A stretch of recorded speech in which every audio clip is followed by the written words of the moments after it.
السلام علیکم ورحمۃ اللہ وبرکاتہ۔ الحمد للہ رب العالمین والصلاة والسلام علی رسولہ الکریم وعلی آلہ وصحبہ ومن سار علی نہجہ الی یوم الدین وسلم تسلیما کثیرا، اما بعد۔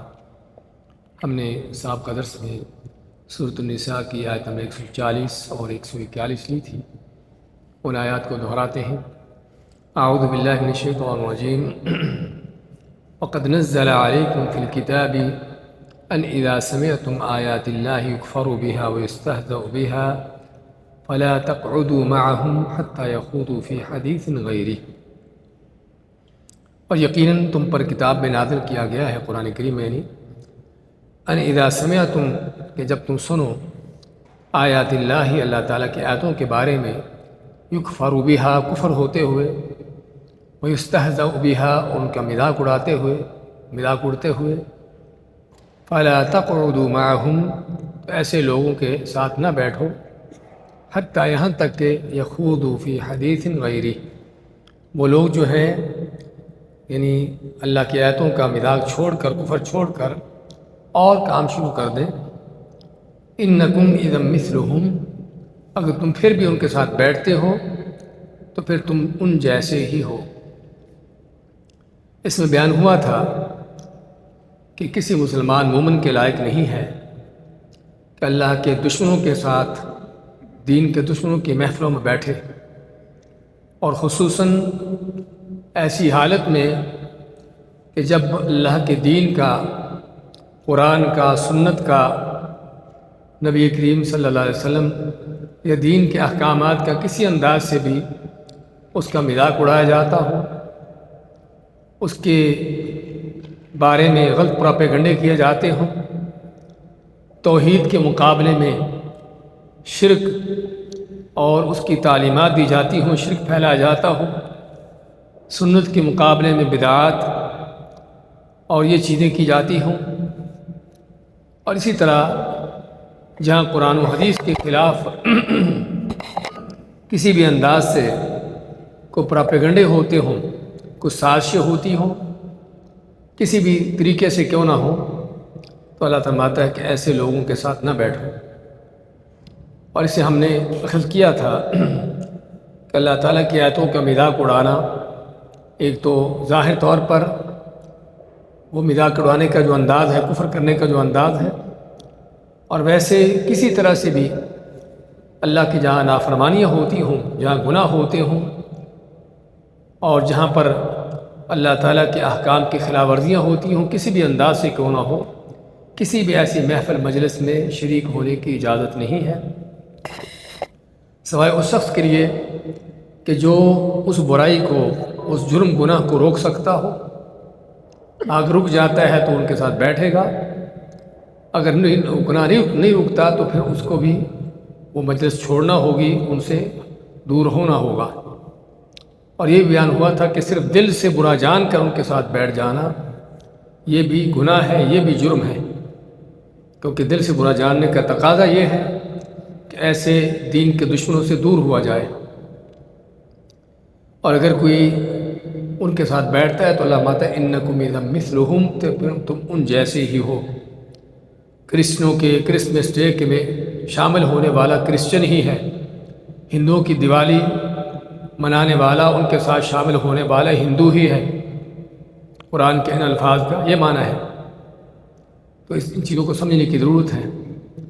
ان اللہ جامع المنافقین والکافرین فی جہنم جمیعا کہ بے شک اللہ تعالیٰ جمع کرنے والا ہے منافقوں اور کافروں کو، سبھی کو جہنم میں، کیونکہ سبھی کا کام ایک ہی ہے، بلکہ منافق اس کا جرم عام کافر سے بڑھ کر ہے، جس طرح کہ ہم آج کی آیات میں مزید پڑھیں گے۔ الذین یتربصون بکم، پھر ان منافقوں کی مزید خباستیں اور دین کی دشمنیوں کا انداز بیان کیا کہ جو تمہارے بارے میں انتظار میں رہتے ہیں۔ فَإِن كَانَ لَكُمْ فَتْحٌ مِّنَ اللَّهِ پس اگر تمہیں اللہ کی طرف سے کوئی فتح نصرت ملتی ہے، قَالُوا أَلَمْ نَكُن مَّعَكُمْ تو منافق دوڑے چلے آتے ہیں اور جتلاتے ہیں کہ ہم تمہارے ساتھ ہیں، ہم نے تمہارے ساتھ مل کر جنگ کی ہے، یہ فتح ہمارے کوششوں سے حاصل ہوئی ہے۔ مقصد ان کا کہنے کا یہ ہوتا ہے کہ ایک تو اپنے آپ کو باور کرائیں کہ وہ مسلمان ہیں، اپنے اسلام کا احسان جتلائیں، اور دوسرا اس طرح کے موقع پر جو مسلمانوں کو مال غنیمت اس طرح کی چیزیں ملتی ہیں تاکہ اس میں بھی اپنا حصہ لے لیں۔ وَإِنْ كَانَ لِلْكَافِرِينَ نَصِيبٌ، اور اگر کبھی کافروں کو حصہ مل جاتا ہے کو فتح نصرت کا، یعنی ان کو فتح غلبہ مل جاتا ہے، قالوا تو کہتے ہیں أَلَمْ نَسْتَحْوِذْ عَلَيْكُمْ، کیا ہم تم پر غالب نہیں ہو گئے تھے، وَنَمْنَعَكُمْ مِنَ الْمُؤْمِنِينَ، اور ہم نے تمہیں ایمان والوں سے نہیں بچا لیا تھا۔ یعنی کافروں سے پھر کہتے ہیں، کافروں کی طرف چلے جاتے ہیں، ان کے اوپر اپنے احسان جتلاتے ہیں کہ ہم تمہارے ساتھ تھے، اور مسلمانوں کو مختلف طریقوں سے اہل ایمان کو تم سے روکے رکھا تھا۔ اور اس میں ہم نے بعض چیزوں کا ذکر کیا تھا کہ منافقین کے کیا کیا انداز ہوتے ہیں اہل ایمان کو کافروں کے مقابلے میں روکنے سے، جہاد کے خلاف نفرتیں پھیلانا، مجاہدین کے بارے میں تان بازیاں کرنا، اور کافروں کی قوتوں کو طاقتوں کو بڑھا چڑھا کر پیش کرنا، اور اگر معرکہ ہوتا ہے تو وہاں پر کافروں کے ساتھ مل جانا اور مسلمانوں کے خلاف سازشیں کرنا۔ تو طرح طرح کے ان کے انداز ہوتے ہیں جس میں کافروں کی مدد کرنے، مسلمان اسلام کے خلاف ان کی سازشیں۔ تو اللہ تعالیٰ فاللہ یحکم بینکم یوم القیامہ، منافق کے چونکہ یہ کام سارے چھپے ہوتے ہیں، اس کی یہ ساری سازشیں کھلی نہیں ہوتی، تو اللہ تعالیٰ فرماتا ہے کہ قیامت کے دن اللہ تعالیٰ تمہارے درمیان فیصلے کرے گا کہ جب ہر چیز کی حقیقت اور راز کھلیں گے۔ وَلَن يَجْعَلَ اللَّهُ لِلْكَافِرِينَ عَلَى الْمُؤْمِنِينَ سَبِيلًا، اس کے بعد اللہ تعالیٰ اہل ایمان کو تسلی دلاتا ہے کہ کافروں کی قوتیں طاقتیں کتنی بھی بڑھ جائیں، کتنی بھی دنیا جہان کے منافق ان کے ساتھ کھڑے ہو جائیں، پھر بھی اللہ تعالیٰ کبھی بھی کافروں کو مسلمانوں پر کوئی رستہ نہ دے گا، ان پر غلبہ نہ دے گا۔ اور ہم نے ذکر کیا تھا کہ اس میں شرط کیا ہے، علی المؤمنین، ایمان والوں پر۔ ایمان کی وہ شرط ہے کہ جب یہ شرط موجود ہوگی تو اللہ تعالیٰ کا وعدہ بھی پورا ہوگا، اور جب یہ شرط ہی موجود نہیں، ایمان کمزور ہے، اس کے اندر طرح طرح کے شرک کے انداز ہیں، تو پھر اللہ تعالیٰ کا وعدہ بھی پورا نہیں ہوتا۔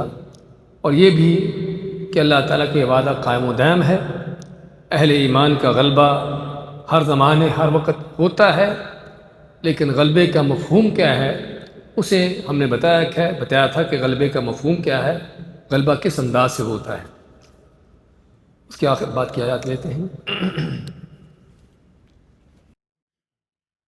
اعوذ باللہ من الشیطان الرجیم، ان المنافقین یخادعون اللہ وهو خادعهم وَإِذَا قَامُوا إِلَى الصَّلَاةِ قَامُوا كُسَالَىٰ يُرَاءُونَ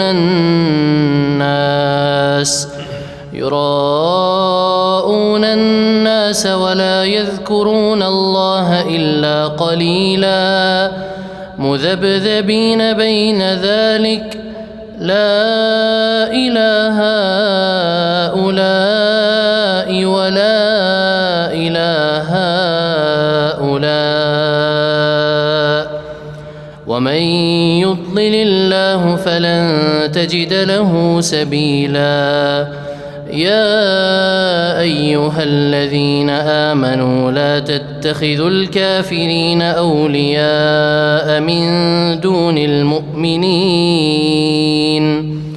أتريدون أن تجعلوا لله عليكم سلطانا مبينا إن المنافقين في الدرك الأسفل من النار ولن تجد لهم نصيرا إلا الذين تابوا وأصلحوا واعتصموا بالله وأخلصوا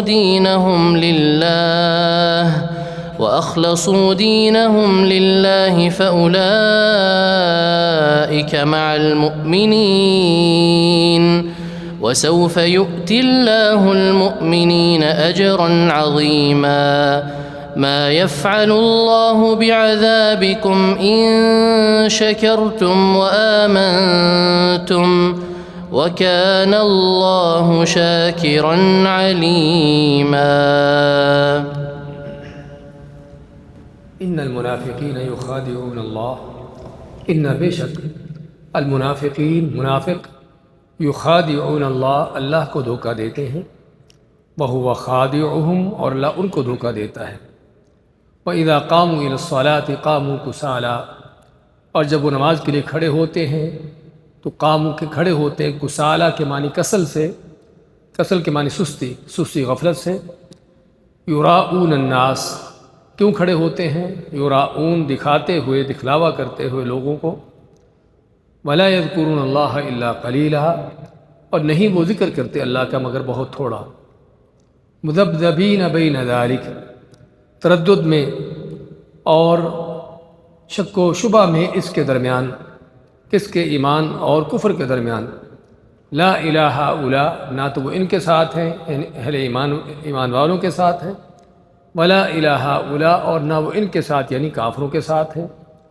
ومن یضلل اللہ، اور جسے اللہ تعالیٰ گمراہ کر دے، فلن تجد لہ سبیلا، پس تم ہرگز نہ پاؤ گے اس کے لیے کوئی ہدایت کا رستہ۔ یا ایھا الذین آمنوا، اے وہ لوگوں جو ایمان لائے ہو، لا تتخذوا الکافرین اولیاء، لا نہیں، تتخذوا بنا لو کافرین کافروں کو، اولیاء دوست، من دون المؤمنین مومنوں کو چھوڑ کر، اتریدون کیا چاہتے ہو تم، ان تجعلوا للہ علیکم کہ تم بنا لو اللہ کے لیے اپنے اوپر، سلطان مبینہ کھلی حجت، واضح حجت بنا لو، ان المنافقین فی الدرک الاسفل من النار، بے شک منافق جو ہیں وہ ہوں گے درک الاسفل، سب سے نچلے درجے، سب سے نچلے جو ہے درجے میں ہوں گے، من النار آگ کے، جہنم کے، وَلَن تَجِدَ لَهُمْ نَصِيرًا، اور تم ہرگز نہ پاؤ گے ان کے لیے کوئی بھی حامی و ناصر، ان کا کوئی مددگار، إِلَّا الَّذِينَ تَابُوا، سوائے ان لوگوں کی جنہوں نے توبہ کی، وَأَصْلَحُوا، اور اصلاح کی، وَاعْتَصَمُوا بِاللَّهِ، اور مضبوطی سے تھام لیا اللہ کے ساتھ، اللہ کے دین کو، وَأَخْلَصُوا دِينَهُمْ لِلَّهِ، اور اپنے دین کو اللہ کے لیے خالص کر لیا، فَأُولَٰئِكَ مَعَ الْمُؤْمِنِينَ، پس یہ وہ لوگ ہیں جو مومنوں کے ساتھ ہیں، وَسَوْفَ يُؤْتِ اللَّهُ الْمُؤْمِنِينَ، اور ان قریب ضرور دے گا اللہ تعالیٰ ایمان والوں کو، مومنوں کو، اجرًا عظیما، بہت بڑا اجر۔ ما يفعل اللہ بعذابکم، کیا کرے گا اللہ تعالیٰ تم کو عذاب دے کر، ان شکرتم، اگر تم شکر کرتے ہو، وآمنتم، اور ایمان لاتے ہو، وکان اللہ، اور اللہ تعالیٰ ہمیشہ سے ہے، شاکرن، بڑا قدردان، علیمن، خوب جاننے والا۔ سورۃ النساء کی آیت نمبر 142 سے 147 تک کی تلاوت اور ترجمہ پیش کیا گیا ہے۔ فرمایا اللہ تعالیٰ ان المنافقین یخادعون اللہ وهو خادعهم، منافقین کی بات چل رہی ہے کہ منافق جو ہیں ان کے اعمال کس کس انداز کے ہوتے، اور یہ منافقین کا کثرت سے قرآن کریم میں تذکرہ ہونا، اس کے دو بڑے اسباب ہیں۔ ایک تو اہل ایمان کو خود کو پہچان کروانا کہ منافقت کیا ہوتی ہے، منافق کون ہوتا ہے، تاکہ وہ اس سے بچ کے رہیں، کیونکہ منافقت ایسی چیز ہے کہ جو انسان کے اندر سرایت کرتی ہے، انسان اس میں جا پڑتا ہے جبکہ اس کو ممکن احساس بھی نہ ہو، پتہ بھی نہ چلے۔ اور دوسری تاکہ منافقوں کی پہچان ہو، کیونکہ اصل دشمن یہ ہیں، تو تاکہ منافقوں کی پہچان ہو کہ منافق کون ہے، اور ان کی سازشوں سے، ان کی خباثتوں سے تاکہ بچا جا سکے۔ اس لیے ہم دیکھتے ہیں کہ قرآن کریم میں کثرت سے منافقین کی خصلتیں، ان کے ان چیزوں کا بیان کیا گیا ہے۔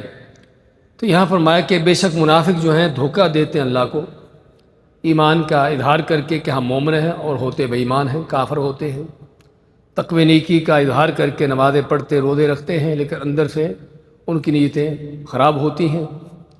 تو یہ اللہ کو دھوکہ، کہ اللہ کا دھوکہ ہوتا تو نہیں ہے، لیکن وہ بے ایمان سمجھتے ہیں کہ وہ اللہ کو دھوکہ دے رہے ہیں۔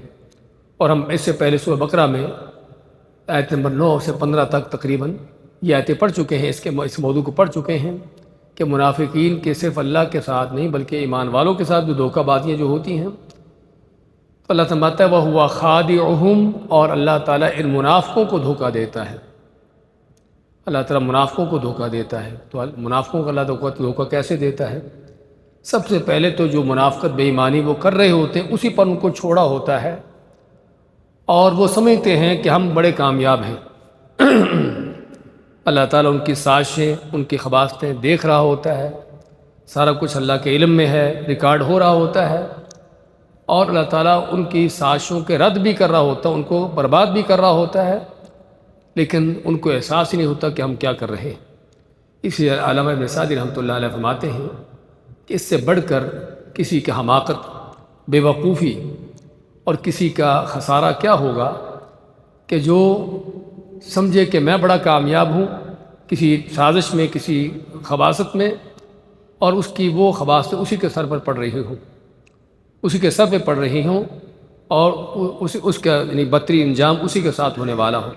تو اللہ تعالیٰ دنیا کے اندر ہی ان منافقوں کو، اس طرح کے لوگوں کو ان کے کفر بے ایمانی پر چھوڑ کر ان کو دھوکہ دیے ہوتا ہے، وہ سمجھتے ہیں کہ ہم بڑے کامیاب ہیں، اور اللہ تعالیٰ جب کہ ان کو پھنسا رہا ہوتا ہے اور جہنم کے رستوں کی طرف لا رہا ہوتا ہے۔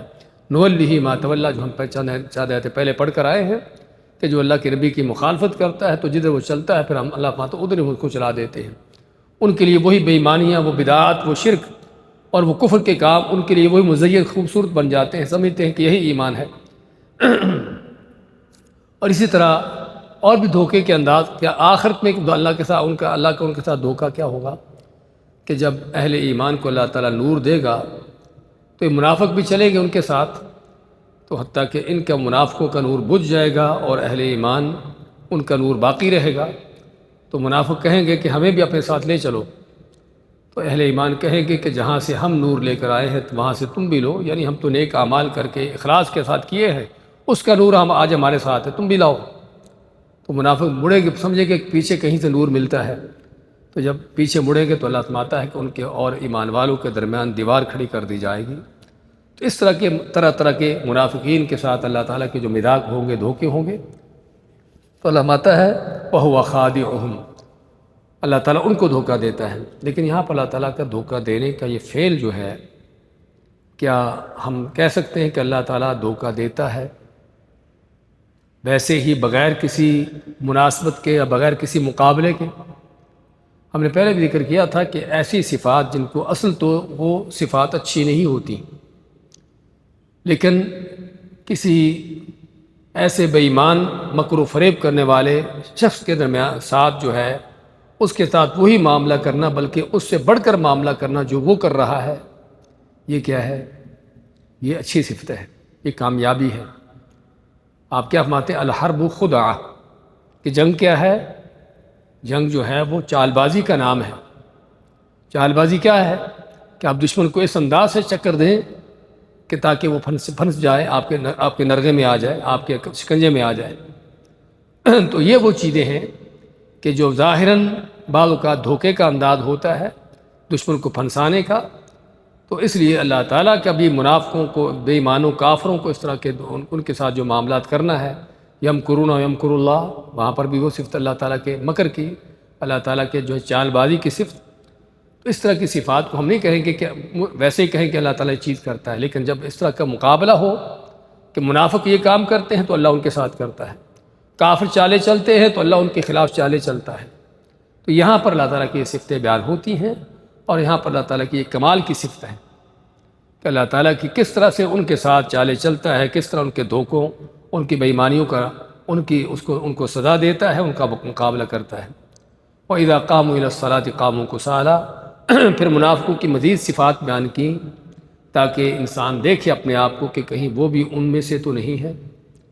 مایا کہ وَإِذَا قَامُوا إِلَى الصَّلَاةِ، جب کھڑے ہوتے ہیں نماز کے لیے، قاموا کسالى، تو کھڑے ہوتے سستی، غفلت، لاپرواہی سے، نہ چاہتے ہوئے، کیونکہ اصل انسان کو جو نیکی پر ابھارنے والی چیز ہے وہ جذبہ ہے، وہ اللہ کا ڈر، خوف ہے، اللہ کی محبت ہے جو دل میں ہے، کہ جو انسان کو بڑی سے بڑے قربانیوں کے لیے، بڑی سے بڑی نیکیوں کے لیے اس کو کھڑا کر دیتی ہے، اس کو ابھارتی ہے۔ لیکن جب دل میں یہ چیز نہ ہو، کوئی نیکی کا جذبہ نہیں ہے، اللہ کے ساتھ کوئی محبت نہیں ہے، کوئی اللہ سے نیکی اجر لینے کا کوئی پرام نیت نہیں ہے، آخرت میں کوئی جنت لینے کا اس طرح کی نیت نہیں، تو پھر نیکی کیوں کرے گا؟ نماز کیوں پڑھے گا؟ تو منافقوں کو نماز پڑھنا پڑتی ہے، کس لیے؟ کہ تاکہ اسلام کا لیبل ان پر لگا رہے۔ نماز نہیں پڑھیں گے تو پھر آپ کے زمانے میں تو نماز نہ پڑھنے والا کافر ہوتا تھا۔ حضرت عبداللہ بن مسعود فرماتے ہیں وَلَقَدْ رَأَيْتُنَا وَمَا يَتَخَلَّفُ عَنْهَا إِلَّا مُنَافِقٌ مَعْلُومُ النِّفَاقِ۔ صرف یہی نہیں نماز نہیں پڑھنا بلکہ حتیٰ کہ جماعت کے ساتھ نماز نہ پڑھنا۔ تو فرماتے ابن مسعود کہ ہمارے صحابہ کے دور میں ہم دیکھا کرتے تھے کہ اگر کوئی جماعت سے پیچھے رہتا تھا تو وہی جو پکا ٹھکا منافق ہوتا تھا۔ ناممکن تھا کہ ایک آدمی سچا مومن ہو اور اس کی جماعت چھوٹ جائے، جماعت سے پیچھے رہ جائے۔ تو صرف نماز چھوڑ دینا نہیں بلکہ حتیٰ کہ جماعت سے پیچھے رہ جانا ہی یہی منافقت سمجھی جاتی تھی۔ اور اس لیے منافقوں کو نمازیں پڑھنا پڑتی ہیں، اور خصوصاً آپ کے دور میں کچھ نمازیں روشنی کی ہوتی تھی، کچھ اندھیرے کی ہوتی تھیں۔ اگرچہ آج بھی اندھیرا روشنی تو ہوتا ہے، لیکن اللہ تعالیٰ کی نعمتیں جو روشنیوں کی لائٹوں کی اس میں دن رات کے اندر کوئی فرق نہیں ہوتا۔ لیکن آپ کے زمانے میں فجر کی نماز میں آنے والوں کا پتہ نہیں چلتا تھا کون آیا کون گیا، عشاء کی نماز میں آنے والوں کا پتہ نہیں چلتا تھا کون آیا کون گیا۔ اس لیے آپ کیا فرماتے ہیں کہ دو نمازیں منافقوں پر بڑی بھاری ہیں، عشاء کی نماز اور فجر کی نماز۔ کس لیے؟ کیونکہ اندھیرے کی نمازیں ہیں، تو جب ان کو کسی نے دیکھنے ہی تو نماز کیوں پڑھنے آئے پھر؟ حالانکہ آپ مانتے ہیں کہ اگر ان کو پتہ چل جائے کہ مسجد میں جانے کا، نماز پڑھنے کے لیے ان کو کیا ملے گا، تو چاہے ان کو گھٹنوں کے بل گھسڑ کے آنا پڑے تب بھی آ جائیں۔ لیکن چونکہ نیکی کا کوئی جذبہ ہی نہیں ہے، اس لیے وہ اس طرح کی نمازیں ان کو پر بڑی بھاری پڑتی ہیں، اسے ان سے غائب ہوتے تھے۔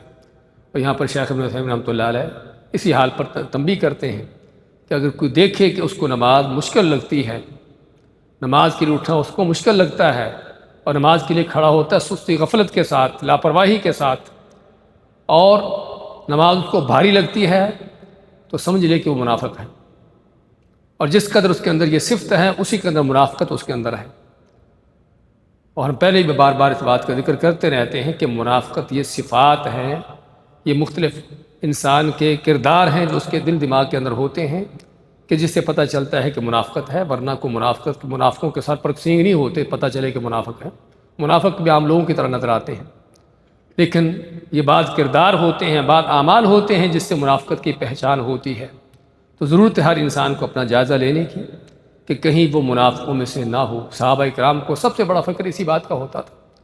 ابن ابی ملیکہ تابعین میں سے ہیں، فرماتے ہیں کہ میں نے اپنی زندگی میں 30 صحابہ کو پایا، یعنی 30 صحابہ سے ان کی ملاقات ہوئی، باقی صحابہ فوت ہو چکے تھے، یعنی صحابہ کا آخری دور تھا۔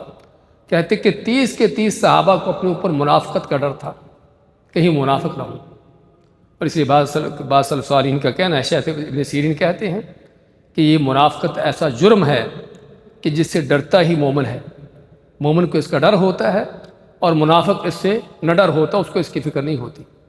اس لیے لیکن یہ صفتیں ہیں منافقت کی کہ نماز کا بھاری لگنا، نماز کا مشکل لگنا، نماز کے لیے کھڑے ہوتے ہوئے سستی، لاپرواہی، غفلت سے کھڑے ہونا، یہ منافقت کی صفت ہے۔ وَإِذَا قَامُوا إِلَى الصَّلَاةِ قَامُوا كُسَالَىٰ۔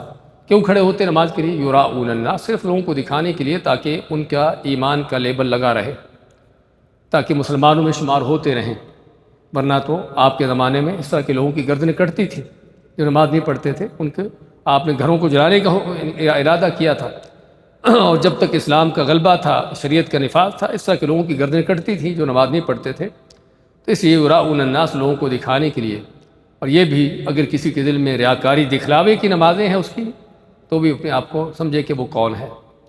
وَلَا يَذْكُرُونَ اللَّهَ إِلَّا قَلِيلًا، تیسری صفت ان کی یہ بیان کی یہاں پر نماز کے حوالے سے کہ نہیں وہ نماز میں ذکر کرتے سب اللہ کا مگر بہت تھوڑا، بہت تھوڑا، اپنے کردار کے لحاظ سے بھی، اپنے ظاہری طور پر ان کے قیام، ان کے رکوع، ان کے سجدے، وہ صرف نمازیں پڑھتے ٹھونکے مارتے ہوئے، صرف وہ رسم پوری کرنے کے لیے، جس طرح کہ بہت سے لوگوں کی نمازوں کا حال دیکھا جاتا ہے، صرف افراد کی سطح پر نہیں بلکہ جماعتوں کی سطح پر، کہ بعض مسجدوں میں اس انداز سے جماعت ہوتی ہے کہ آدمی اس کے پیچھے کوئی ذکر پڑھ سکتا ہی نہیں، حتیٰ کہ فاتحہ پڑھنا بھی مشکل ہوتی ہے، اس انداز سے تیزی کی نمازیں۔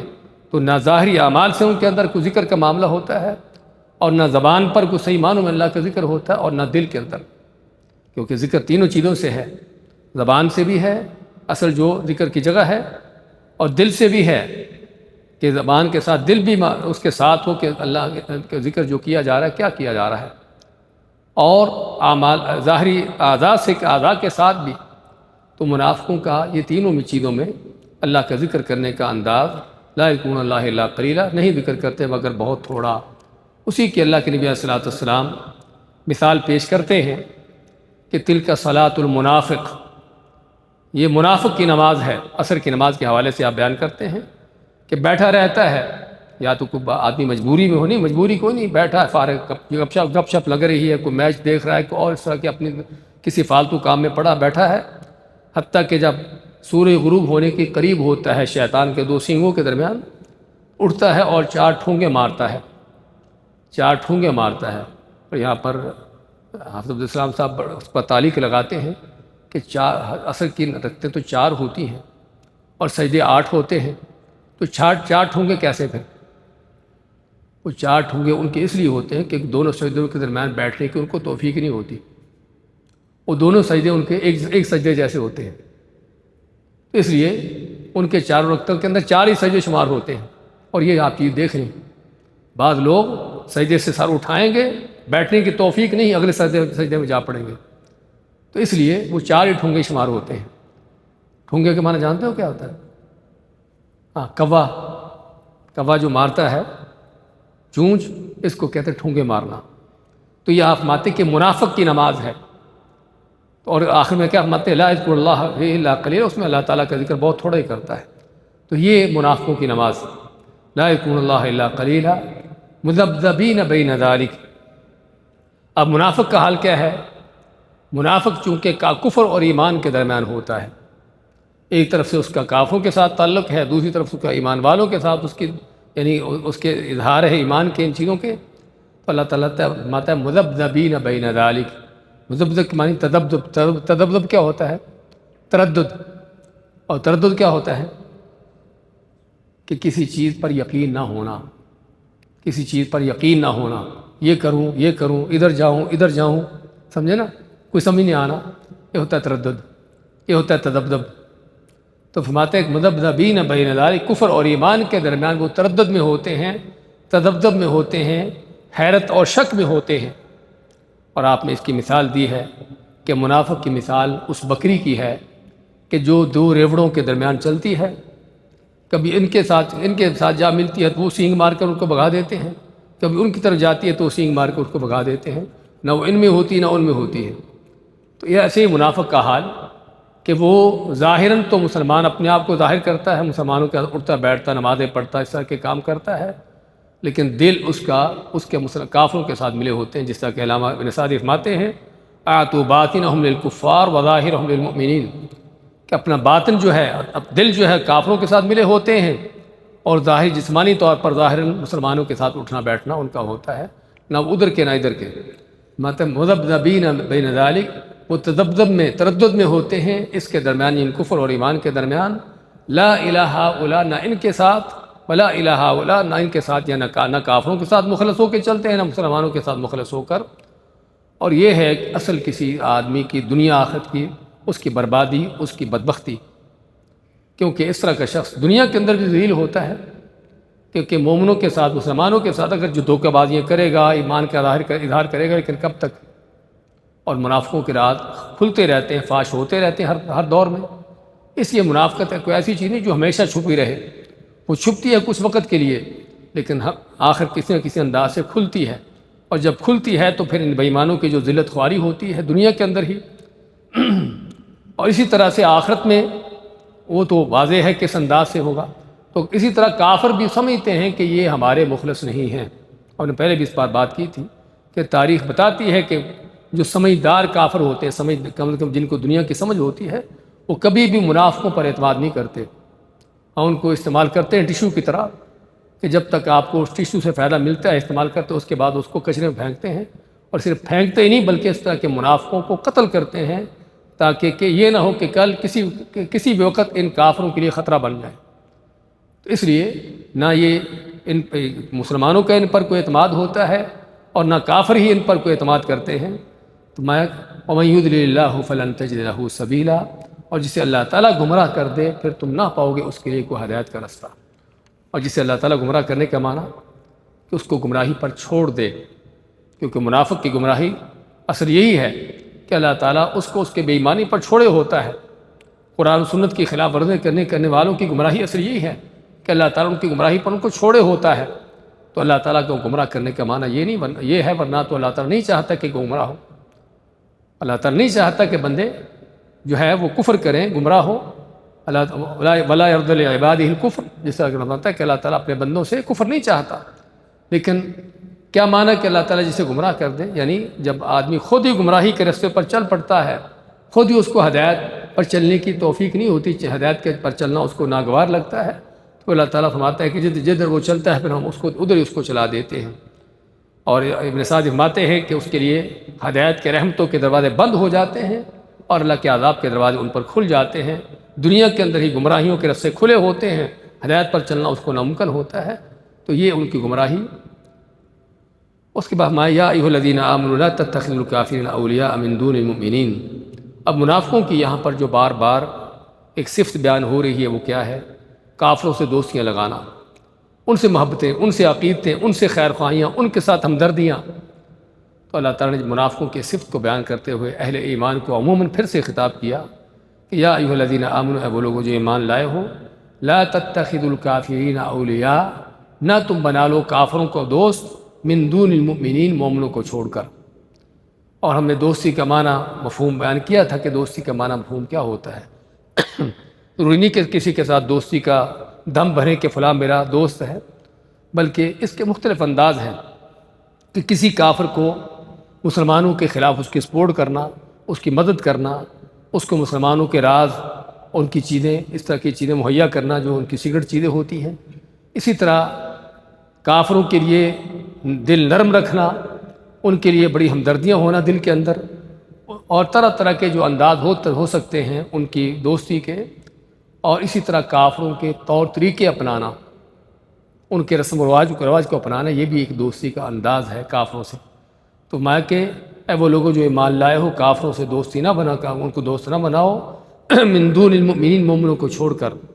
اور یہ معلوم ہونا چاہیے کہ دوستی اور دشمنی یہ بھی عقیدہ ہے، یہ بھی ایمان کی اہم ترین بنیاد ہے، کہ جب تک ایک مومن مسلمان کی دوستی، محبتیں، عقیدتیں، ہمدردیاں مسلمانوں کے لیے نہ ہوں، اور اللہ کے دشمن کافر سے دشمنی نہ ہو، بغض نہ ہو، نفرت نہ ہو، اس وقت تک ایمان نہیں ہے، اس وقت تک ایمان نہیں۔ بلکہ سورۃ المائدہ میں آگے ہم پڑھیں گے کہ اللہ تعالیٰ نے کھلے طور پر بیان کر دیا ہے، یا ایھا الذین آمنوا لا تتخذوا اليہود والنصارى اولیاء بعضهم اولیاء بعض ومن یتولہم منکم فانہ منہم، کہ وہ لوگ جو ایمان لائے، یہود و نصارہ سے دوستیاں نہ لگاؤ، وہ ایک دوسرے کے دوست ہیں تمہارے خلاف۔ آگے کیا فرمایا کہ جو ان سے دوستی لگاتا ہے پھر ان میں سے ہے۔ کسی یہودی کے ساتھ ہمدردیاں ہیں تو یہودی ہے، کسی عیسائی کے لیے ہمدردیاں دل کے اندر محبتیں ہیں، عقیدتیں ہیں تو وہ عیسائی ہے، چاہے اپنے آپ کو مسلمان کہلاتا ہو، پانچ چھوڑ کر کتنی بھی نمازیں پڑھتا ہو۔ تو اس لیے دوستی اور دشمنی، کس سے آپ کی محبتیں ہیں، کس کے بارے میں آپ کے دل میں نفرتیں ہیں، یہ بھی عقیدہ اور ایمان ہے۔ جب تک اس میں بھی ایمان خالص نہیں ہے، اللہ اس کے رسول کے لیے، اہل ایمان کے لیے دوستیاں، محبتیں، ہمدردیاں نہیں ہیں، اور کافروں کے لیے دل میں نفرت، بغض اور دشمنی نہیں ہے، اس وقت تک ایمان نہیں ہے۔ اچھا، یہاں پر شیخ ابن عثیمین رحمۃ اللہ علیہ اس چیز پر تعلیق لگاتے ہیں کہ بعض اوقات انسان کسی کام کی وجہ سے، کاروبار، بزنس یا کوئی بھی جاب کی وجہ سے کافروں کے ساتھ اس کا اٹھنا بیٹھنا ہوتا ہے، اور ایک عرصہ تک اٹھنے بیٹھنے کی وجہ سے کیا ہوتا ہے کہ کافی قریب ہو جاتے ہیں، تو ایک دوستی کا انداز پیدا ہو جاتا ہے۔ تو کیا یہ جائز ہے؟ فرماتے کہ یہ بھی جائز نہیں ہے۔ ان سے اپنا معاملہ رکھو کام کی حد تک، صرف ہاں کام کی حد تک، جاب کی حد تک، کاروبار، بزنس کی حد تک، وہ ہمیں ان کے ساتھ اس طرح کی چیزیں کرنے کی اجازت دی گئی ہے، اور خود اللہ کے نبی صلی اللہ علیہ وسلم کیا کرتے تھے۔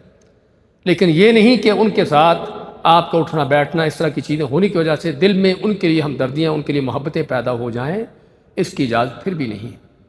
اور بلکہ اگر انسان دیکھے کہ اس کے ان چیزوں کی وجہ سے زیادہ ان کے ساتھ اٹھنا بیٹھنا، ان کے ساتھ یعنی کہ رہنے کی وجہ سے اس کے دل میں کافروں کے لیے محبتیں پیدا ہو رہی ہیں، تو اس کو چاہیے کہ ان سے دور ہو جائے، ان سے دور ہو جائے، تاکہ یہ نہ ہو کہ وہ ان سے محبت ان چیز میں پڑھ کر اپنے ایمان کو کھو دے، اور ہوتا ہے ایسا۔ اس لیے مسلمانوں کو کافروں سے الگ رہنے کا، دور رہنے کا حکم کیوں دیا گیا ہے؟ تاکہ اس طرح کی نوبت نہ آئے۔ تو اللہ کو لحاظ اگرچہ کسی کام یا کسی چیز کی وجہ سے بعض اوقات اکٹھے رہنے کی نوبت ہو بھی جائے یا ضرورت پیش بھی آ جائے، تب بھی دوستی دشمنی کا یہ عقیدہ جو ہے وہ راسخ پختہ ہو۔ حتیٰ کہ آپ دیکھو کہ صحابہ کرام کی تاریخ اٹھا کر دیکھیے، اور تو اور ایک صحابی اس کی بیوی اہل کتاب میں سے تھی، اور اہل کتاب سے شادی کرنے کی اجازت ہے نا، تو کتابی بیوی تھی اس کی، لیکن اپنے گمراہ دین پر، تو اللہ نے اجازت دی ہے کہ اس طرح کی بیوی سے نکاح کیا جا سکتا ہے۔ اب وہ بیوی کیا ہے، نبی صلی اللہ علیہ وسلم کے بارے میں کوئی غلط باتیں کرتی تھی، اس نے اس کو منع کیا، سمجھانے کی کوشش کی، لیکن باز نہ آئی۔ آخر اس نے کیا کیا، اس نے کدال لیا، اس کے سینے میں مار کے اس کو قتل کیا۔ اللہ کے نبی صلی اللہ علیہ وسلم کے پاس مقدمہ لایا گیا۔ آپ مانتے ہیں کہ گواہ ہو جاؤ کہ اس عورت کا خون بیکار ہے۔ بیکار ہونے کا معنی اس کا کوئی بدلہ، کوئی انتقام نہیں، اس کا کوئی بدلہ نہیں، کوئی قصاص نہیں۔ تو یہاں پر بتانے کا مقصد کیا ہے کہ یہ بیوی ہونے کے باوجود بھی، کہ جس سے عام طور پر بڑی محبت ہوتی ہے، قربت ہوتی ہے، لیکن جب وہ اللہ کے نبی کے دشمن ہیں، ان کے آپ کے بارے میں کوئی غلط بدزبانی کرتی تھی تو برداشت نہیں کیا، بلکہ اس کو قتل کیا۔ اور آپ اس طرح کے واقعے، ابو عبیدہ رضی اللہ تعالیٰ عنہ تلوار اٹھا کر کس کا سر اڑاتے ہیں؟ اپنے باپ کا سر اڑاتے ہیں، کیونکہ کافر تھا۔ اس لیے یہ دوستی دشمنی ایمان کی اہم ترین بنیاد ہے، جسے ہمیں سمجھنے کی ضرورت ہے اور اپنے دلوں میں اس کو لانے کی ضرورت ہے۔ تو اسے میں کہ اے لوگوں جو ایمان لائے ہو، کافروں کو اپنے دوست نہ بناؤ، من دون مومنوں کو چھوڑ کر۔ اتریدون ان تجعلوا للہ علیکم سلطانا مبینا۔ یہ جملہ دیکھیے کیا ہے کہ کافروں سے دوستی لگانا کتنا بڑا جرم ہے۔ فرمایا کہ اتریدون، کیا چاہتے ہو تم، ان تجعلوا للہ، کہ اللہ کے لیے تم بنا لو، علیکم اپنے اوپر، سلطان مبینہ، کھلی حجت بنا لو۔ کس چیز کی کھلی حجت؟ کہ اللہ تم کو سزا دے، تم کو عذاب دے، تمہاری پکڑ کرے کس چیز پر؟ کہ کافروں سے تمہاری دوستیاں ہیں۔ اللہ نے پوری صورتیں اس موضوع پر نازل کی ہیں۔ سورہ ممتحنہ اٹھا کر دیکھیے، اس میں یہی موضوع ہے، بلکہ شروع یہیں سے ہوتی ہے، یا ایھا الذین آمنوا لا تتخذوا عدوی وعدوکم اولیاء۔ اے وہ لوگوں جو ایمان لائے ہو، میرے اور اپنے دشمنوں کو دوست نہ بناؤ۔ پھر اس آگے مزید تفصیلات بیان کی ہوتی ہے کہ ان کو دوست کیوں نہیں بنانا، وہ کس انداز سے تمہارے دشمن ہیں۔ مثالیں پیش کی ابراہیم علیہ السلام کی، ان کے ساتھ ایمان والوں کی، کہ انہوں نے اپنی قوم کے کافروں کے ساتھ ان کے معاملات کیسے تھے۔ تو اسی ماتا اللہ تعالیٰ، کیا تم چاہتے ہو کہ تم اللہ تعالیٰ کے لیے اپنے اوپر کھلی حجت قائم کر لو؟ حجت قائم کرنے کا معنی کہ ایسا جرم کرو کہ جس جرم کی بنیاد پر اللہ تعالیٰ تم کو عذاب دے، تم کو جہنم میں ڈالے اور تمہاری پکڑ کرے، کیونکہ اللہ تعالیٰ بغیر کسی حجت کے کسی کو عذاب نہیں دیتا۔ وما كنا معذبین حتی نبعث رسولا۔ اللہ تعالیٰ کا جو فضل ہے، اس کا جو عدل کا انداز ہے، وہ یہ ہے کہ جب تک بندوں پر حجت قائم ہونے کا معنی کہ ان پر واضح ہو جائے کہ صحیح کیا ہے، غلط کیا ہے، نیکی کیا ہے، گناہ کیا ہے، کس سے دوستی لگانی ہے، کس سے دشمنی رکھنی ہے، سبھی چیزیں واضح ہوگی، پھر بھی انسان غلط کام کرتا ہے، ہاں یہ ہے کہ اس کے اوپر حجت قائم ہوگی اور پھر غلط کام کر رہا ہے۔ تو کیا تم چاہتے ہو کہ اللہ تعالیٰ کے اپنے اوپر جو حجت قائم کر لو، یہ جرم کر کے اپنے آپ کو عذاب کا مستحق بنا لو؟ ان المنافقین فی الدرک الاسفل من النار۔ بے شک منافق جو ہیں ان کا انجام کیا ہے؟ فرمایا کہ ان المنافقین، بے شک منافق، فی الدرک الاسفل، درک کے معنی درجہ۔ اردو میں ہمارے ہاں، اردو زبان بڑی محدود ہے، لمیٹڈ ہے، اور عربی زبان اس کے مقابلے میں بڑی وسیع زبان ہے۔ کیا ہے کہ ایک چیز کے کئی الفاظ ہوتے ہیں، کئی الفاظ ہوتے ہیں اس کی تعبیر کرنے کے لیے۔ تو عربی میں درجے کو اگر نیکی کا درجہ ہے، اونچائی کا درجہ ہے، تو اس کو درجات کہا جاتا ہے۔ اگر نیچے کو جانے کا ہے اور یعنی کہ کسی کے کمتر ہونے کے، اس کے ڈیگریڈ ہونے کے ہیں، تو اس کو کیا کہا جاتا ہے؟ درکات۔ اوپر جانے کے درجات اور نیچے جانے کے درکات۔ تو جنت کے درجات ہیں اور جہنم کے کیا ہیں؟ درکات ہیں، کیونکہ جہنم میں آدمی جتنا نیچے جائے گا اتنا ہی عذاب اس کا زیادہ سخت اور شدید ہوگا، اور جنت میں جتنا اونچا جائے گا اتنی نعمتیں زیادہ ہوں گی۔ تو جہنم میں درکات ہیں اور جنت کے درجات ہیں، لیکن اردو میں چونکہ سبھی کو درجہ کا نام دیا جاتا ہے، اس لیے ہماری مجبوری ہے کہ ہم یہاں بھی درکات کے لفظ کو درجہ کے نام دیں۔ ان منافقین فی الدرک الاسفل من النار، کہ بے شک منافق جو ہیں وہ جہنم کے سب سے نچلے درجوں میں ہوں گے، سب سے نچلے درجوں میں ہوں گے۔ اور اس میں کس بات کی دلیل ہے؟ کہ ان کے سب سے زیادہ ذلیل و خوار ہونے کی جہنم کے اندر بھی، اگرچہ جہنمی جہنم میں ہوں گے لیکن سبھی ایک جیسے نہیں ہوں گے، ذلت خواری کے لحاظ سے اور عذاب کے لحاظ سے اور عذاب کی شدت کے لحاظ سے ان کے طرح طرح کے انداز بڑے مختلف ہوں گے۔ جس طرح جنت والوں کی نعمتیں ایک دوسرے سے کہیں بڑھ کر ہوں گی، ایسے ہی جہنم والوں کے عذاب بھی کہیں ایک دوسرے سے کہیں زیادہ بڑھ کر ہوں گے۔ لیکن بڑھ کر ہونے اور کم ہونے میں نہ سمجھے کہ کم ہونے والے کو بڑا راحت و آرام حاصل ہو رہا ہوگا۔ آپ کیا فرماتے ہیں؟ ان اہون اہل النار، کہ جہنم میں سب سے ہلکا جس کا عذاب ہے، جس کا سب سے کم عذاب ہے، وہ عذاب کیا ہے؟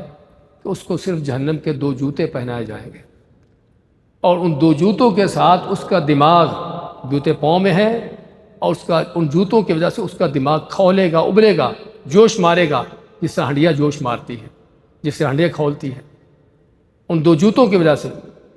اور سمجھتا کیا ہوگا وہ؟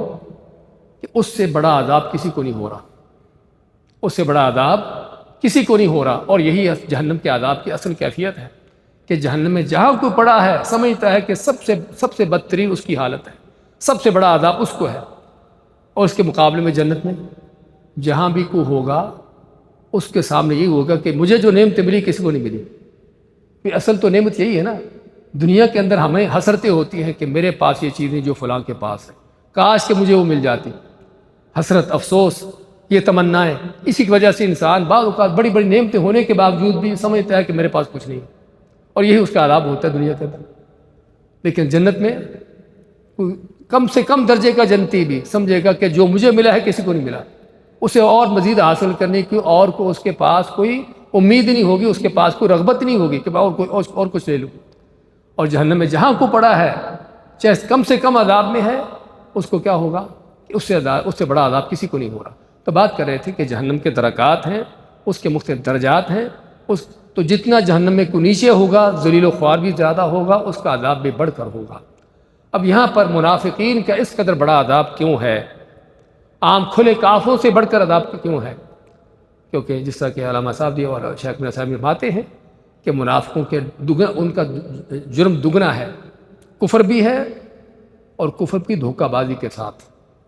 اور حقیقت ہے ایک شخص آپ کا دشمن ہے، دشمنی ظاہر کر رہا ہے، ہاں وہ آپ کا دشمن، آپ اس کے دشمن، آپ سے بچیں گے، وہ آپ سے بچے گا، لیکن ایک دوستی کا دم بھر کے آپ سے دشمنی کر رہا ہے، پیچھے سے آپ کو چھرا گھونپتا ہے، اصل دشمن یہ ہے۔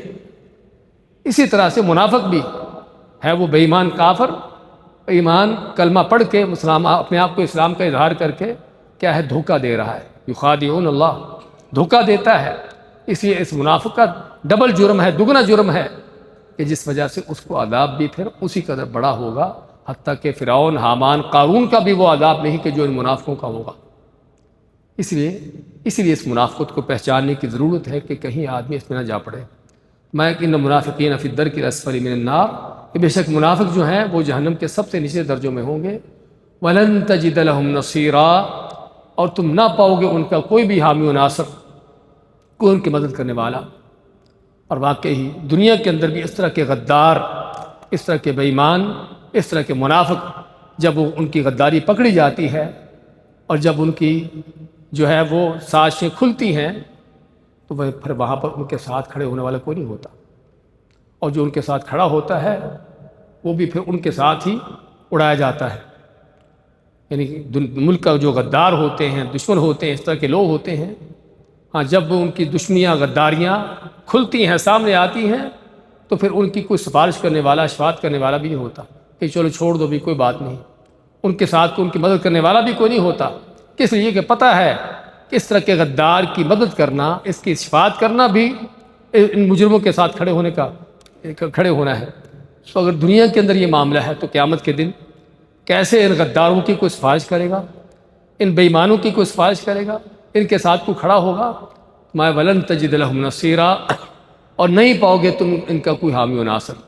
ہاں کوئی کسی سے غلطی ہوگی، کوئی جرم ہو گیا، اللہ تعالیٰ بھی معاف کرنے والا ہے اپنے فضل سے، اپنے عدل سے اس کو جہنم میں ڈال دے تو تب بھی اللہ تعالیٰ ان کے لیے سفارشی کھڑے کر دے گا کہ ان کی سفارش کر دو، ان کو چھڑا، ان کو نکال لو جہنم سے۔ لیکن اس طرح کے غدار و بے ایمانوں کے لیے نہ تو دنیا کے اندر کسی طرح کی کوئی نرمی ہوتی ہے، کوئی معافی ہوتی ہے، اور نہ آخرت میں ہی اس طرح کے بے ایمانوں کے لیے کس طرح کی کوئی معافی کا اللہ تعالیٰ کیا کوئی معاملہ ہے، اور نہ کہ ان کا مددگار وہاں پر کھڑا ہوگا۔ کیا خیال آگے مکمل کریں یا ٹائم زیادہ ہے؟ ہاں جی، جمعہ چھٹی ہے، چلیے پھر۔ الا الذین تابوا واصلحوا واعتصموا، کیونکہ موضوع سارا ایک ہی ہے، فما الا الذین، سوائے وہ لوگ، تابوا جنہوں نے توبہ کی، واصلحوا اور اصلاح کی، واعتصموا باللہ اور اللہ کے ساتھ اپنے آپ کو مضبوطی سے لگا لیا، واخلصوا دینہم للہ اور اپنے دین کو اللہ کے لیے خالص کر لیا۔ اللہ نے یہاں پر 4 چیزیں بیان کی ہیں ان منافقوں کی توبہ کے لیے۔ ان منافقوں کی توبہ عام توبہ کی طرح نہیں ہے، عام گناہ گار کی، عام مجرم کی توبہ کی طرح نہیں ہے۔ چور کی توبہ، ڈاکو کی توبہ، زانی شرابی کی توبہ اور ہے، سمجھے نا، وہ بڑی آسان سی توبہ ہے۔ لیکن منافقوں کا جرم چونکہ بہت بڑا ہے، غداری ہے، تو اس لیے ان کی توبہ کے لیے شرطیں بھی بہت کڑی ہیں۔ کیا شرطیں ہیں؟ الا الذین تابوا، سوائے جو اپنی منافقت چھوڑ کر لوٹ آئے ایمان کی طرف، تابو کے معنی پلٹ آئے، توبہ کر لی۔ توبہ کرنے کا معنی کہ جو منافقت بے ایمانیاں تھیں ان کو چھوڑ کر سچا ایمان کی طرف لوٹے، وَأَصْلَحُوا اور اصلاح کی۔ منافق ہمیشہ کیا کرتا ہے کہ صرف وہ خود میں اپنے آپ نہیں بگڑا ہوتا بلکہ پورے ماحول معاشرے کو بگاڑتا ہے۔ اور سورۃ بقرہ کے شروع میں ہم پڑھائے ہیں، کیا پڑھا تھا کہ بے ایمان دنگے فساد مچاتے ہیں اور کہتے ہیں کہ ہم تو بڑی اصلاح کر رہے ہیں، ہم تو بڑے خیر کے کام کر رہے ہیں۔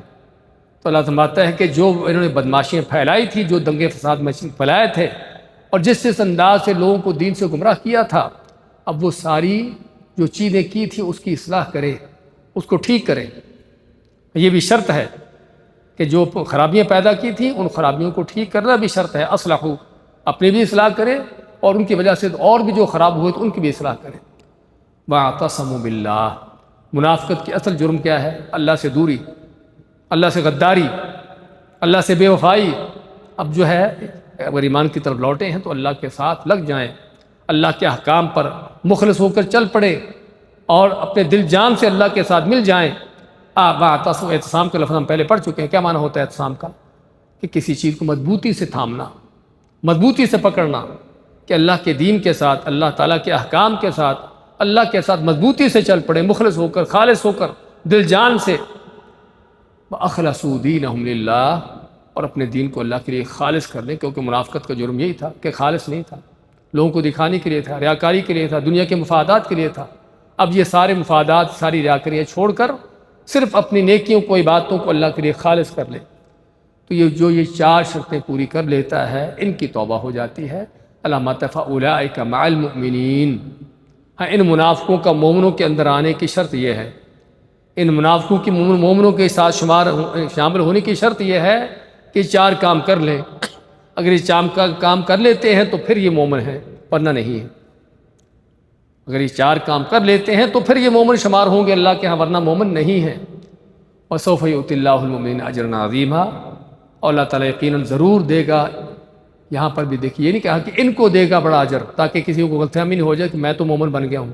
اللہ نے پھر مومنین کا لفظ لا کر تاکید کر دی کہ اللہ کن کو اجر عظیم دے گا، کن کو بڑا اجر دے گا؟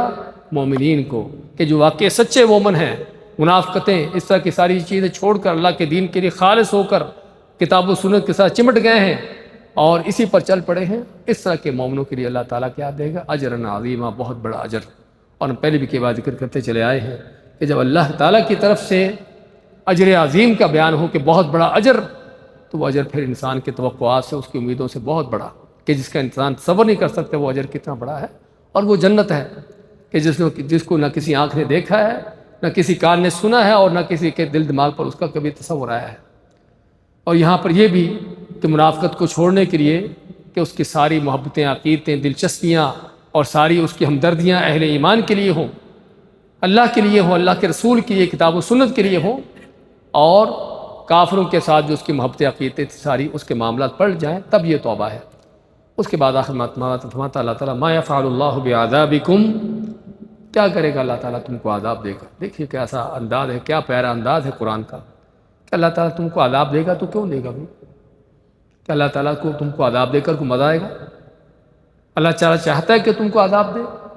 ہاں دنیا میں بعض اوقات کوئی ظالم بے ایمان ہوتا ہے، کسی کو سزا دے کر، کسی کو تکلیف دے کر اس کو مزہ آتا ہے، وہ چاہتا ہے، اور اس کا بلکہ دل کو خوشی ہوتی ہے بے ایمان کو، ظالم کو۔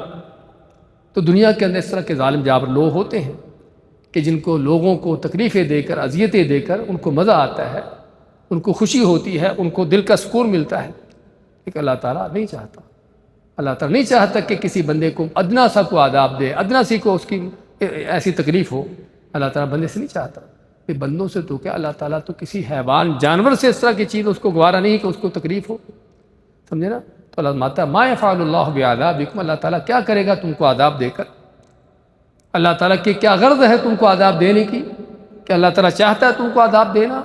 کہ اللہ تعالیٰ کو تمہیں عذاب دے کر کوئی مزہ آئے گا، کوئی لذت ہے؟ نہیں، اللہ تعالیٰ نہیں چاہتا تم کو عذاب دینا، لیکن تم یہ کام کر لو۔ کیا کرو؟ ان شکرتم وآمنتم، اگر تم شکر کرتے ہو اور ایمان لاتے ہو۔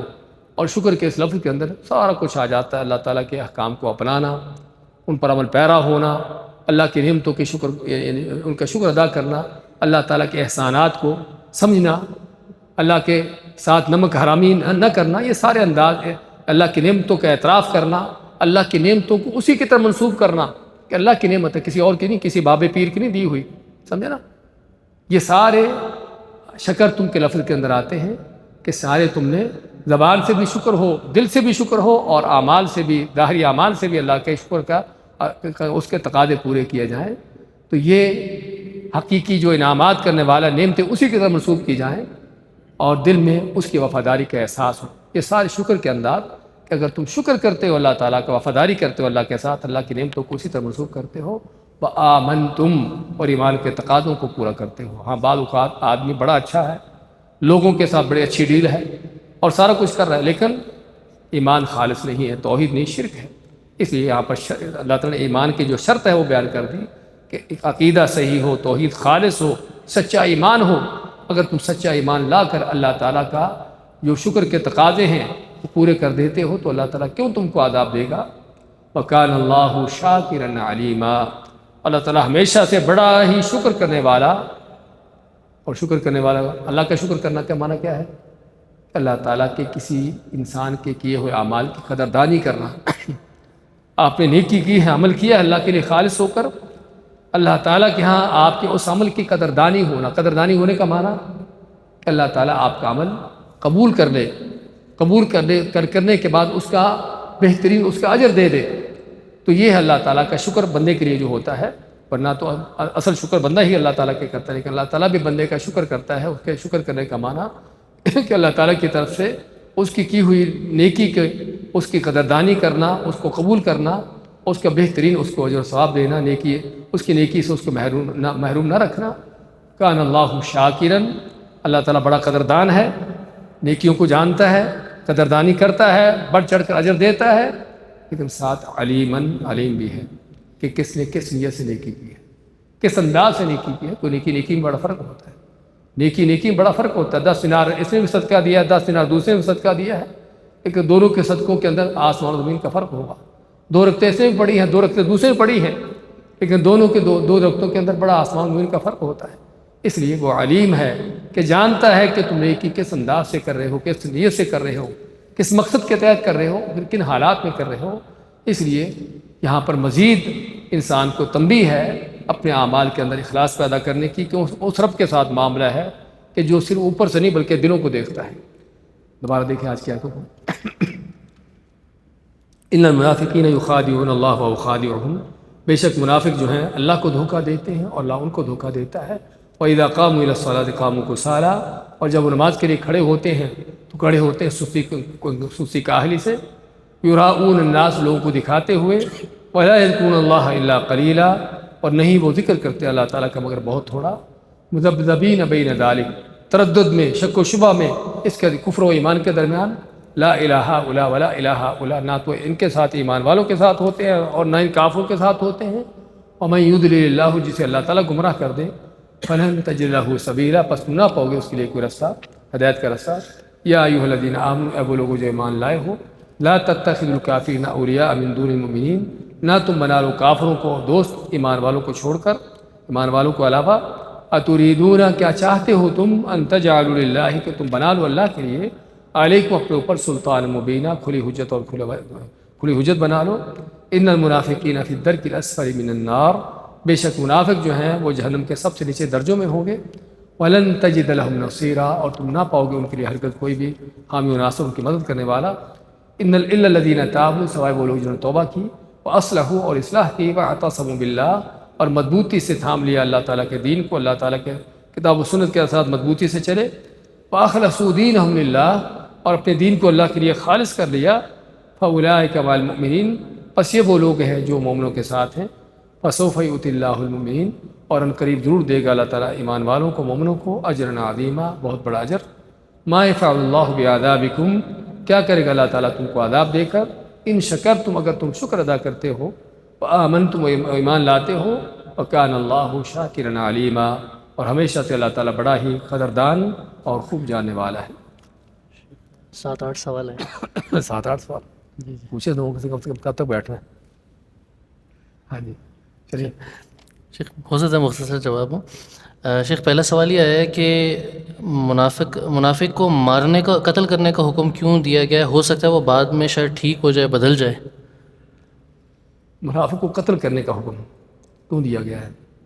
ویسے آپ کے علم کے لیے آپ نے بعض غداروں کو قتل کیا ہے جن کی غداری بہت واضح تھی، ورنہ عموماً منافقین کو قتل نہیں کیا، حالانکہ آپ کو پتہ بھی تھا کہ فلاں منافق ہے، پھر بھی آپ نے ان کو قتل نہ کیا۔ اور ہمیں پہلے بھی ذکر کیا تھا اس کا کہ کس لیے، تاکہ جو ہے کافر نہ کہے کہ محمد صلی اللہ علیہ وسلم اپنے ساتھیوں کو قتل کر رہا ہے۔ لیکن اگر کسی کی غداری، کسی کی منافقت کھل کر سامنے آ جائے، اسلام کے خلاف اس کی سازشیں، تو یہاں پر اس کو قتل کیا جائے گا، کیونکہ دیکھیے بھی منافقین کو کیا کہتے ہیں؟ آستین کے سانپ۔ اب یہ لفظ بھی ہمارے جوانوں کے لیے بڑا مشکل ہے۔ آستین کیا ہوتی ہے؟ یہ اس کو آستین کہتے ہیں اردو میں، یہ جو ہے نا کپڑے کا یہ حصہ آپ کی اس کو آستین کہتے ہیں۔ سانپ تو جانتے ہیں، سنیک۔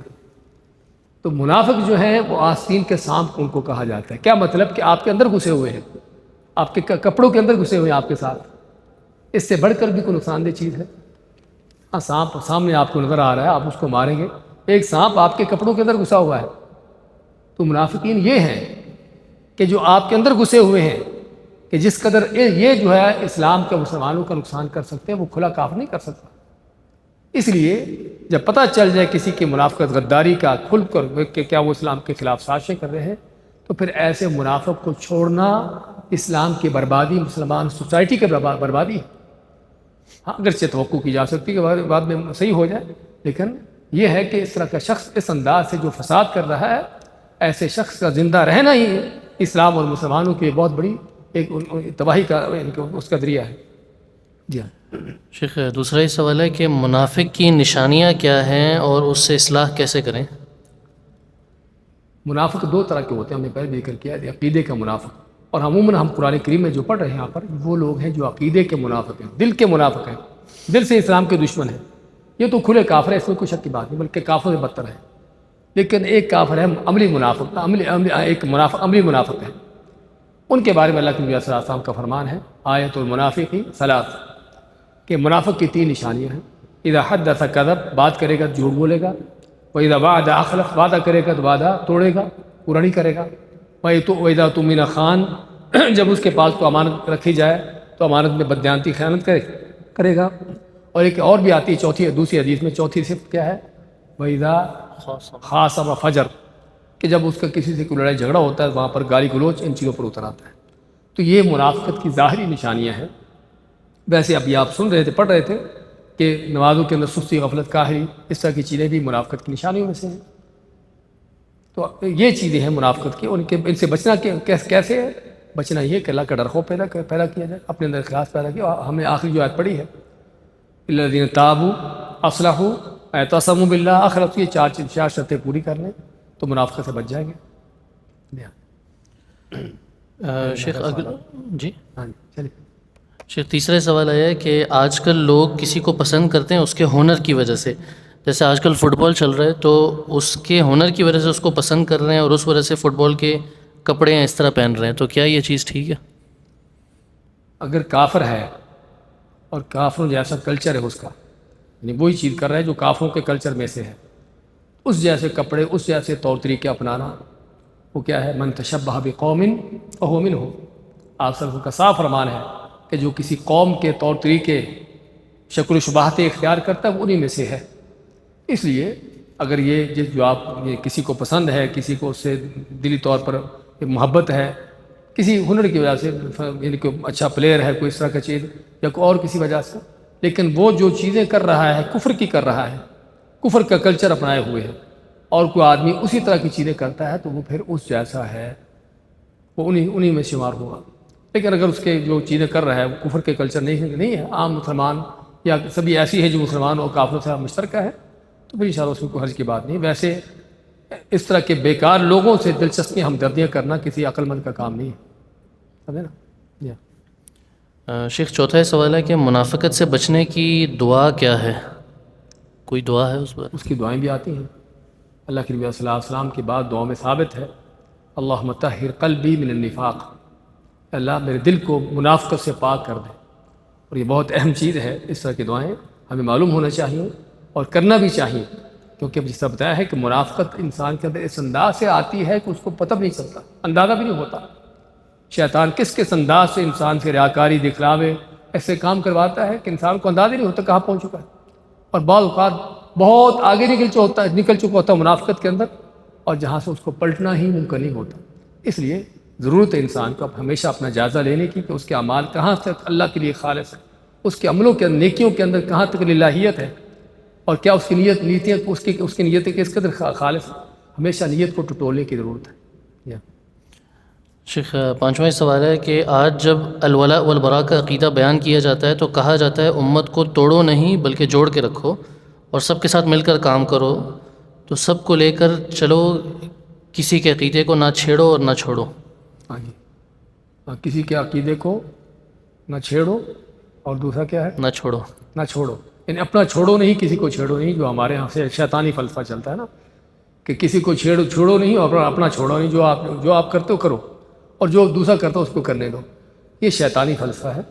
اگر یہی فلسفہ اللہ کے نبی صلی اللہ علیہ وسلم کے پاس ہوتا نا تو نہ تو آپ کو کافروں سے کوئی دشمنی کرنے کی ضرورت تھی، نہ ان سے اذیتیں اٹھانے کی ضرورت تھی، اور نہ کسی ہجرت کی ضرورت تھی۔ مکہ میں بہترین ماحول تھا، آپ رہتے ہو، اپنا خاندان تھا، سارے قریش تھے آپ کے خاندان کے لوگ، کوئی مشکل نہیں تھی۔ مشکل یہی تھی کہ یہ کافر ہے، ہم مسلمان ہیں، یہ اللہ کے دشمن ہیں اور اہل ایمان اللہ کے دوست ہیں۔ اصل عقیدہ یہی تھا، یہی دوستی دشمنی کا عقیدہ ہی، یہی وہ چیز تھی جس نے مسلمانوں کو کافروں کے خلاف کھڑا کیا، اور بلکہ کافروں کو اس سے پہلے کافروں کو مسلمانوں کے خلاف کھڑا کیا۔ کافر بھی سمجھتا ہے اس عقیدے کو، سمجھے، وہ بھی ایسے عقیدے پر قائم ہے، اور جس کی وجہ سے ان کو اپنے گھر بار، اپنے وطن، اپنی ہر چیز چھوڑنا پڑی اسی عقیدے کی بنیاد پر۔ تو اس لیے یہ شیطانی فلسفہ کہ جو جہاں لگا ہے اس کو چھیڑو نہیں، اپنا چھوڑو نہیں، اور مل جل کر چلو۔ اللہ کے نبی صلی اللہ علیہ وسلم کو یہ آفریں کی جاتی تھی، کہ آج کی کوئی نئی آفریں نہیں ہیں۔ مکہ کے سردار، مکہ کے مشرک بے ایمان آپ کو یہ آفریں کرتے تھے کہ آپ بھی مکہ میں ہو، ہم بھی یہیں پر ہیں، تو ہم مل جل کر کمپرومائز کر کے چلیں۔ کیسے چلیں؟ کہ کبھی آپ ہمارے بتوں کی پوجا کر لو، کبھی ہم آپ کے رب کی پوجا کر لیں گے، اور کچھ نہیں تو کم از کم یہ کرو کہ آپ توحید کی دعوت دو، نمازیں کے فرض، لیکن ہمارے بتوں کو کچھ نہ کہو، سمجھے نا، کہ یہ ان کو کچھ نہ کہو، ہاں ان کو چھوڑ دو ان کے حال۔ لیکن آپ نے ان کی کوئی بات نہ مانی۔ قل یا ایھا الکافرون، اس سورۃ کو نازل کر کے اللہ نے دو ٹوک بیان کر دیا کہ ایمان کیا ہے، کفر کیا ہے۔ لکم دینکم ولی دین۔ ہاں جی شیخ انشاءاللہ آخری سوال ہے۔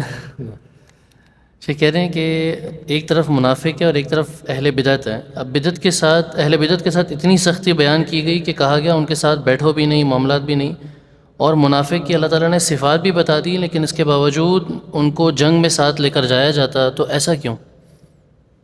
دیکھیے، منافق جو ہے اس کے معاملات دل کے ہیں، دلی طور پر اس کی جو اس طرح کی چیزیں ہیں، ظاہراً وہ یہی آپ کو ظاہر یہ کرتا ہے کہ وہ آپ کے ساتھ ہے، مسلمان ہے۔ اس لیے پہلی بات تو بہت سے لوگ ان کو پہچانتے نہیں تھے، سمجھے نا۔ آپ صلی اللہ علیہ وسلم کو اگرچہ پتہ ہوتا تھا کون منافق ہے، لیکن عام مسلمانوں کو پتہ نہیں تھا کون کون منافق ہے۔ ایک چیز تو یہ، اس لیے ان کو جنگوں کے اندر جانے کی اجازت بھی دی جاتی، کیونکہ اگر آپ اعلان کر دیتے کہ فلاں فلاں منافق ہے تو پھر جو ہے وہ اچھا خاصا مدینہ کے اندر ایک دنگا فساد پیدا ہوتا، کیونکہ منافقین یہ جو تھے یہ عام لوگ نہیں تھے، اچھے خاصے عہدیدار تھے، بڑے مالدار تھے، بلکہ آپ کے علم میں شاید ہو آپ سب کے مدینہ میں آنے سے پہلے عبداللہ بن وہی جو منافقوں کا سردار ہے اس کو مدینہ کی بادشاہت دی جا رہی تھی، تو اس طرح کے لوگ تھے، اس لیے اس طرح کے لوگوں کے ساتھ ایک جو ہے وہ ایسی سیاست سے چلنا کہ جس سے ان کے فتنے سے بچا جا سکے، تو یہ چیز تھی۔ تو اس لیے لوگوں کو یہ یعنی کہ آپ کو تو پتہ تھا کون کون، لیکن ان لوگوں کے بارے میں کھل کر اعلان کرنا کہ کون کون کیا ہے، اسی وجہ سے تھا کہ کہیں فتنے فساد پیدا نہ ہو اور مسلمانوں کے اندر کوئی خانہ جنگی اس طرح کے حالات پیدا نہ ہو۔ اس لیے باقی بدعتی جو ہے اس کی بدعات کا تعلق جو ہے آپ کے عقیدے ایمان کے ساتھ ہے، منافق کا تعلق وہ اس کی بے ایمانیاں، اس کی سازشیں ساری چیزیں، لیکن بدعتی جو ہے وہ آپ کے قرآن کے خلاف، سنت کے خلاف، ان چیزوں کے خلاف اس کے معاملات، ان کے ساتھ بیٹھنے سے کیا ہے کہ آپ کے دل میں بھی وہ بدعات، قرآن کے خلاف، سنت کے خلاف سازشیں، پروپیگنڈے آپ کے دل میں وہ آئیں گے۔ اس لیے اور کچھ بھی نہیں تو کم از کم آپ کی قرآن و سنت سے محبت، ہمدردیاں، محبت اور عقیدتیں آپ کی ختم ہو جائیں گی، وہ یہ حقیقت ہے۔ آپ دیکھیے بدعتیوں کو، بدعتی فرقوں جماعتوں کو دیکھیں، حدیثیں ان کو سناتے چلے جائیں، ٹس سے مس نہیں ہو کہ جیسے کچھ سنا ہی نہیں، حدیثوں کی خلاف ورزیاں کرتے ہو ایسے جیسے پانی پی رہے ہیں، کہ کوئی احساس ہی نہیں کہ ہم کیا کر رہے ہیں۔ اور اس کے مقابلے میں اگر کسی کے واقعی دل میں حدیث کی اہمیت ہے، سنت کی اہمیت ہے، اس کو پہلی بات تو سنت کی خلاف ورزی کرنا ہی اس کے لیے بہت بڑی چیز لگے گی، اگر ہو بھی جائے تو واقعی اس کو بہت بڑے گناہ کا احساس ہوگا، تو یہ فرق ہے بہت بڑا۔ تو اس لیے بدعتیوں کے ساتھ اٹھنے بیٹھنے سے اس لیے منع کیا گیا تاکہ کم از کم ایک اس کے اندر جو ہے کتاب و سنت کی غیرت باقی رہے، اور کتاب و سنت کی غیرت کا احساس اس کے اندر باقی رہے، کہیں یہ احساس ختم نہ ہو جائے۔ بارک اللہ فیک۔